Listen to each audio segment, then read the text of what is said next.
বিজয় একমাত্র আল্লাহ পাক রব্বুল আলামিনই দিয়ে থাকেন। এজন্য অবশ্যই বিজয়ের ক্ষেত্রে আপনি সূরাতুন নাসর বেশি বেশি তেলাওয়াত করবেন। 3 নাম্বার হচ্ছে সূরা কাফিরুন, কুল ইয়া আইয়ুহাল কাফিরুন লা আ'বুদু মা তা'বুদুন ওয়ালা আনতুম আ'বিদুনা মা আ'বুদ ওয়ালা আনা আ'বিদুম মা আ'বাদতুম ওয়ালা আনতুম আ'বিদুনা মা আ'বুদ লাকুম দীনুকুম ওয়ালিয়া দীন। সূরা কাফিরুন বেশি বেশি পড়বেন। এবং 4 নাম্বার হচ্ছে সূরাতুল জিলজাল, ইদা যুলজিলাতিল আরদু জিলজালাহা। এটা হচ্ছে পবিত্র কোরআনুল কারীমের 4 ভাগের 1 ভাগ।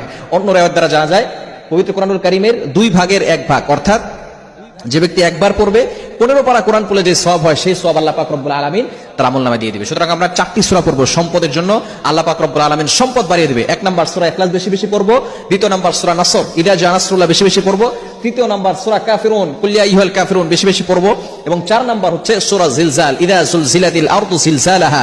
চমৎকার এই 4টি সূরা যদি আপনি প্রতিদিন আমল করতে পারেন, আল্লাহ পাক রব্বুল আলামিন আপনার সম্পদ বৃদ্ধি করে দিবেন। আল্লাহ তাআলা আমাদের সকলকে হালাল ভাবে সম্পদের মালিক হওয়ার তৌফিক দান করেন।